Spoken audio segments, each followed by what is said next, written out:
Rwanda-backed rebels in Congo aim for the capital.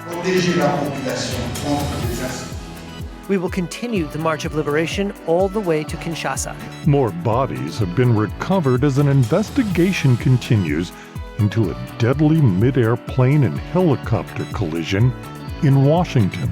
I have taken a look at the data online, the radar data, and pulled down a lot of the audio from air traffic control. Join us now on The Voice of America as we explore the issues in the news.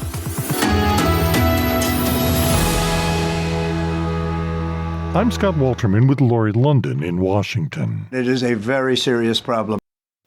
Hi, everyone. I'm Lori London. And I'm Scott Walterman. It is a very serious problem. President Trump commenting on the situation in the Democratic Republic of Congo, where the rebel group M23 has captured the eastern city of Goma and plan to take their fight to the far-off capital, Kinshasa.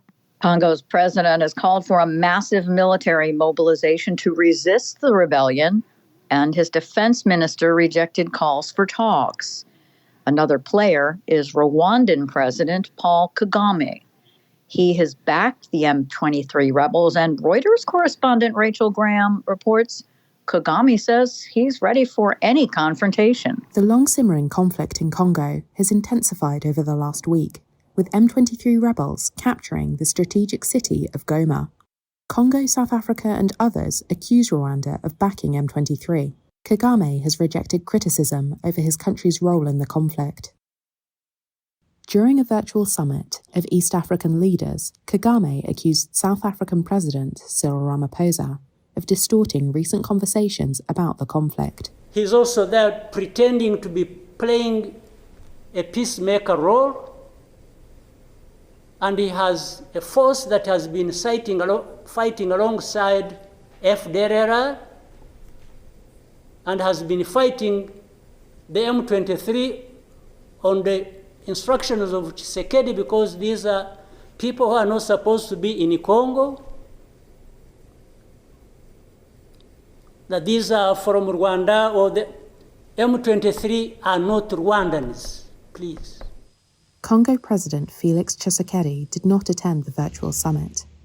Instead, he gave a speech to the nation in which he promised a military campaign to recover lost territory. Rwanda is facing an international backlash over its actions in eastern Congo.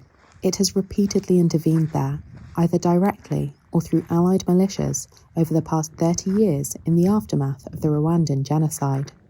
The United States has told Rwanda it is deeply troubled by Goma's fall. Germany has cancelled aid talks with Rwanda, while Britain said the $40 million of annual bilateral assistance it gives to Kigali were under threat. After seizing Goma, M23 fighters were advancing south from the town of Minova along the western side of Lake Kivu. Goma itself is a lakeside city of nearly 2 million and a major hub for displaced people and aid groups. M23 says it plans to administer the city and appears to be settling in for a lengthy period of control. Scores of Congolese asylum seekers who fled to Rwanda during recent fighting are returning home, following assurances of safety from the rebel group. That's Reuters correspondent Rachel Graham reporting. Now, you heard Rachel mention that M23 has taken control of Goma and plans on running it. Reuters correspondent David Doyle reports building an administration in Goma could be the key to the success of their entire offensive. Rwandan-backed rebels appear keen to show they can not only seize the biggest city in Eastern Democratic Republic of Congo, but also govern it. That's a stark contrast to the last time M23 took Goma, back in 2012. Then they withdrew a few days later. But this time, how well the rebels can maintain order and run services in a city of 2 million people could be key to determining if their offensive expands or is doomed to failure. At a press conference, Corneille Nangaa, head of the Congo River Alliance that includes M23, said they had found Goma to be a wounded city, traumatized and fearful. We are here in Goma to stay as Congolese and to protect the population against threats. We will continue the March of Liberation all the way to Kinshasa. The former president of Congo's election commission pledged to get children back in school within 48 hours and to open a humanitarian corridor so displaced people could return home. Since Goma's capture, power and mobile data services, which had been down for days, have also returned. The border with Rwanda, a lifeline for the city, has reopened. And M23 officials said they had trained up hundreds of administrators who were ready to deploy. However, the World Food Programme has expressed concern over the lack of aid access to Goma and surrounding displacement camps. It warned that people are running out of food, medical care and drinking water. On Thursday, these Goma residents were turning to Lake Kivu after fighting disrupted the city's water supplies. Bonchance Mapendo said he was praying this would be his last trip. Because we, the people, are the ones they came to govern. And without water, we cannot live. They must do everything possible to restore our water supply. What's at stake is a potential return to the situation that arose in the 1990s and 2000s. Back then, Rwanda, Uganda and their proxy forces occupied and ran Congo's mineral-rich eastern borderlands, managing trade, communications and transport. In the 3 years since M23 reignited its rebellion, having been dormant for a decade, it set up parallel administrations in areas it's conquered, UN experts said in June. That involved taxing civilians and businesses and rolling out intelligence networks. In December, UN experts said the insurgents had generated an income of $800,000 per month after taking control of Rubaya, the largest coltan mine in the country. But Goma, with its population size, international airport and role as a hub for one of the world's biggest humanitarian crises, remains a far greater challenge. That was David Doyle with Reuters reporting. Let's get some insights into this evolving situation with Michelle Gavin, a senior fellow for Africa Policy Studies at the Council on Foreign Relations. First of all, if you can just kind of explain what is happening in Goma and what is this fighting all about? What's happening is that the city of Goma, which is a very significant city in terms of population and is the capital of North Kivu, has fallen to the M23 rebel group. Now, Eastern Congo has been dealing with insecurity for many decades, and there are many armed groups that operate there. So this is not, the whole story about security in Eastern Congo, but this is the crisis of the moment. The M23 is a rebel group that is backed by Rwanda. There's evidence, too, of backing from Uganda. And they have seized Goma before in 2012. They claim that their aim is to go all the way to Kinshasa and to essentially overthrow the government there. But what's happening right now is they are moving into South Kivu, toward Bukavu, which is the capital of South Kivu. And these are two provinces that are very rich in minerals. So why is this happening? Well, there are multiple threads to pull there. First, you have the government of Rwanda claiming that it has legitimate security concerns about Eastern Congo. They share a border, obviously. And to the extent that Rwanda even acknowledges its military presence in the region and support for the M23, the reasoning is that this is necessary to protect Rwanda and particularly to go after the FDLR, which is sort of what's left of the genocidal regime responsible for the tragedy of 1994. And that it's necessary to protect ethnic Tutsis who live in Eastern Congo and protect them from persecution. But there also is a great deal of evidence that some of these very lucrative minerals in Eastern Congo are mined there, taken across the border to Rwanda, and then sold. So there are clear economic imperatives here as well. The republic is very large. I mean, they're vowing to go to the capital, but that's all the way on the other side of a very big country. That's right. It's a huge country. I mean, it has happened before, right? The fall of Mobutu occurred with a movement that began in the east and essentially swept through the country. But it's not at all clear that this is a similar set of circumstances. You have a great deal of anti-Rwanda sentiment in Congo. There's a lot of nationalist sentiment, a lot of frustration with the violations of Congolese sovereignty. So I don't think it would be as easy as it was when you had a population exhausted by the Mobutu years. But perhaps this is rhetoric. Perhaps it's a real ambition. It's very difficult to know. What are other countries saying about this? Well, there are a number of countries with very clear stakes here. So fighting alongside the Congolese forces who lost Goma, you have militia forces, Congolese militia forces, but also some Burundian troops. You had peacekeepers attempting not to fight on one side or the other, but to de-escalate conflict and provide security, both from a UN mission and from a mission from the Southern African Development Community. And over a dozen peacekeepers have been killed in this latest advance. So you have, for example, quite a number of South African peacekeepers killed. And you've seen escalatory, very bellicose rhetoric from President Ramaphosa and President Kagame about this issue. So you have those increasing tensions. So you have a lot of concern among African leaders. Kenyan President Ruto has tried to mediate. President Lorenzo of Angola has been engaged in a long but unfortunately failed mediation.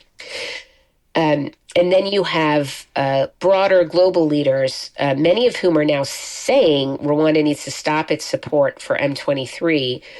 But what we saw the last time the M23 took Goma was that what it took was to threaten aid flows to Rwanda, to threaten sanctions, and really go beyond sort of shaming rhetoric to change the calculus in Kigali.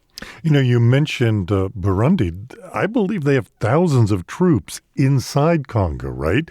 They're hunting down rebels. If M23 takes on those troops, might that spark a regional war? Absolutely. I think I can drum up about 10 scenarios at this point that could spark a regional war. It is an incredibly tense situation because there are so many troops operating in Eastern Congo, Burundians, Ugandans, Rwandans, South Africans. You had Romanian mercenaries working on the side of the Congolese government. So there are a lot of ways that this escalates, and it's any escalation, I think, is very, very unlikely to be contained within Congo's borders. And of course, that seems like it would potentially, or would it potentially lead to yet another global humanitarian crisis? Well, absolutely. And the DRC is already in terrible humanitarian crisis. The number of displaced people in Congo is second only to Sudan. so more displaced than Ukrainians or Gazans. It's so over 21 million people need humanitarian assistance. It's already in crisis, and this is just exacerbating an already very, very difficult situation. Michelle Gavin, Senior Fellow for Africa Policy Studies at the Council on Foreign Relations.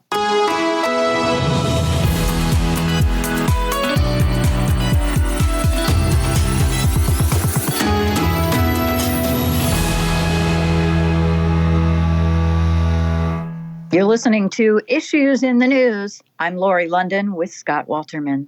Fire and emergency service officials in Washington say more bodies have been recovered from the wreckage of a commercial passenger jet and a military helicopter that collided and crashed into the Potomac River late Wednesday, killing 67 people. The National Transportation Safety Board reported late Thursday that the cockpit voice recorder and flight data recorder from the airliner have been recovered and are at the agency's labs for evaluation as the investigation moves forward. Here's NTSB Chair Jennifer Homond. We have about nearly 50 people on scene, and in addition to our resources back at headquarters in our labs and throughout the agency.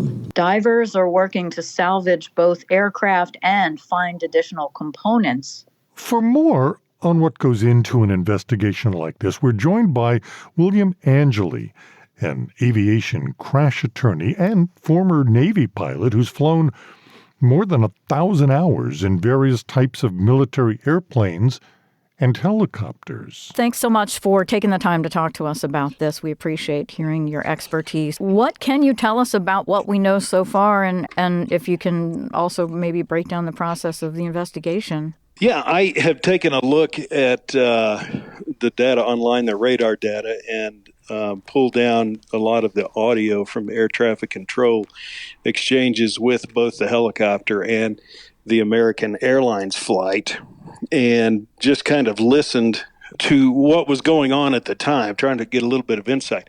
And a couple of interesting things that I noticed that I haven't seen yet posted in any of the news sources. DC has 3 runways, Reagan National.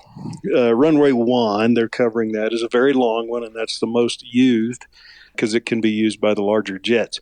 Runway 33, which also heads north, but 330, a little bit north and west, is a shorter runway. Most planes were landing on runway 1. But air traffic control, right around the time of this accident, for some reason, was trying to get planes to land on 33. I guess they're trying to lighten the load on runway 1. So what I hear shortly before the crash is there's an American Airlines flight, 5307. They check in with the tower for landing. The tower responds to 5307 and asks, can you land on runway 33? 5307 says no, unable. So air traffic control tells 5307, go ahead and land on runway 1. Now, 5307 is also a CRJ 700 operated by PSA Airlines as an American Eagle flight, identical to the plane that crashed. So just a couple of minutes after 5307 declines to land on runway 33, flight 5342 checks in with the tower. Tower also asks him, can you land on runway 33? 5342 says, yes, I'm fine landing on runway 33. So tower then clears him to land. So we've got 2 identical airplanes, one landing almost due north on runway 1, one landing on runway 33, just a little bit north and west, just within a couple of minutes of each other. They're going to look alike. They're going to be the exact same size. At this time, we've got this helicopter, this Army helicopter coming down the Potomac River. He's on a helicopter route, and it's a published route, and they call it Route 1.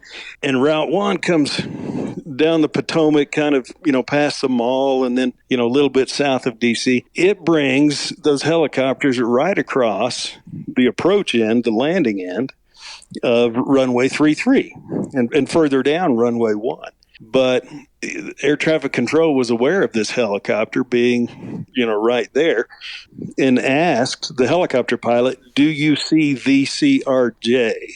Helicopter pilot responds, yes, I see the CRJ. Then air traffic control tells him to pass behind the CRJ. Captain of the helicopter says, okay, fine. So what I'm wondering, we've got two planes in the air at the exact same time. They look alike. The helicopter pilot probably, because, when you're passing this airport, it's going to draw your attention in, right? It's big, it's lit, there's tons of activity. You're going to be looking that way. He saw 5307 and confirms to the tower that he sees the CRJ aircraft. What he didn't see was 5342, which would have been off to his left at the time.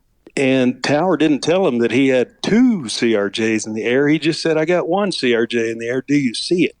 And the helicopter confirmed it. And then just a couple of seconds after that, the crash occurs. So you think both of the American Airlines planes were in the corridor, but on two different runways? Yes, at the exact same time. That is what air traffic control audio recordings demonstrate. So in other words, the air traffic controller confirming with the helicopter that the plane was there, but the helicopter pilot may not have realized there were two planes that were identical. Exactly. Same kind of plane, operated by the same aircraft. I mean, to the extent on a dark night you can see any of the markings, these two planes are going to look exactly alike. And so ATC only called out one of them. The helicopter confirmed seeing that. Didn't call out the other one, which was just right there. Would it have been normal for the controller to say there's two of them in the air? He should have. I mean, in that close of an airspace. I mean, honestly, to me, the head scratcher for me is what's this helicopter doing in that space at that time to begin with. But putting that aside for a moment, yes, when you're that tightly compressed, you would say you've got a CRJ landing on runway 1, you've got a CRJ landing on runway 33. Do you have them both in sight? That's what I would expect. Why do you say it was unusual for the helicopter to be there? Well, it's a published route, but, air traffic control, part of what they do, and these guys are overwhelmed and overloaded, especially at these big airports, but part of what they do is just space traffic out, right? So, I remember when I would fly through busy corridors, they can have you reduce your speed, they can have you make a little circle somewhere out. There's prohibited airspace out there, but, he could have made a circle in another direction, any number of things, either to slow him down or reroute him, around the landing end while these two planes are coming in.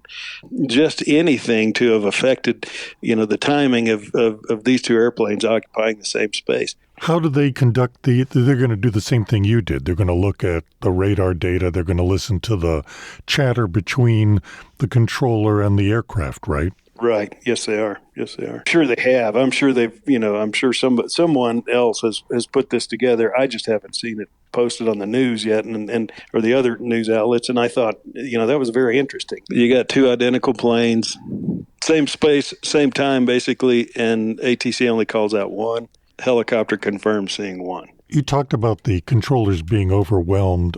Are they understaffed? Are they undertrained? President Trump sort of talked about standards, and he pondered the possibility that lowered standards might have contributed? Not to my knowledge on standards.